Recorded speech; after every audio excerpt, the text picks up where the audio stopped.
หน่อยคนหนึ่งเรายกมือขึ้นไว้แล้วก็ถามว่าหายซักไส้มีความสุขตลอดเวลาบ่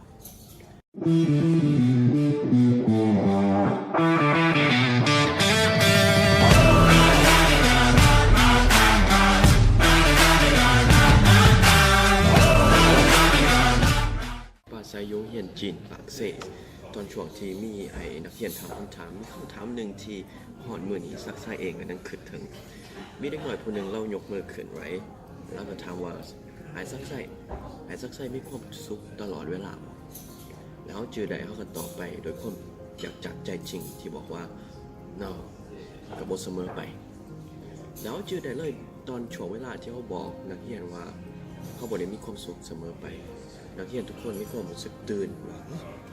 เราบ่มีความสุขเราเขาจือใดเขาก็อธิบายต่อไปว่า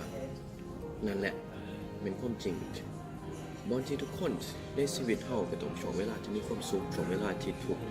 แต่บ่มีมื้อไหลเลยที่อายที่ซักไส้บ่เชื่อว่ามื้ออื่นมื้อต่อมาชีวิตสิดีขึ้นเว้าง่ายแม่นมื้อนี้ซักไส้เฮาอาจจะรู้สึกว่ามีความสุขแล้วรู้ว่าเฮาเชื่อมั่นว่าชีวิตจะดีขึ้นทุกคนเคยเห็นเครื่องตรวจหัวใจบ่ที่มันเป็นจอแล้วมีสีติดถ้าคนเขายังมีชีวิตอยู่เส้นมันจะเป็นขึ้นลงก็เปรียบเหมือนชีวิตของเขามีขึ้นแล้วก็มีลงแต่สมมติถ้าทุกคนอยากให้ชีวิตแบบขึ้นอย่างเดียวหรือว่าเป็นซื่อๆบ่มีขึ้นบ่มีลงนั่นมันเปรียบเหมือนชีวิตของคนที่หัวใจบ่เต็มแล้วหรือว่าชีวิตของคนตาย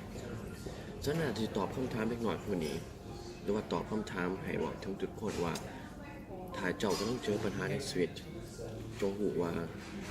มื้อนี้มันสิดีขึ้นถ้าเจ้าก็ต้องมีความสุขในชีวิตก็จงอย่าลืมว่ามื้อหนึ่งอาจจะมีเรื่องบ่ดีเกิดขึ้นแต่ทั้งสองคนทั้งสองฝ่ายอยากให้เชื่อว่าชีวิตจะเดินต่อไปเพราะว่านี่แหละเป็นวิถีชีวิตของคนเราคอยซักไส้แซงมันจงใช้ชีวิตให้คุ้มค่าขอให้มีความสุขแก่ทุกชีวิต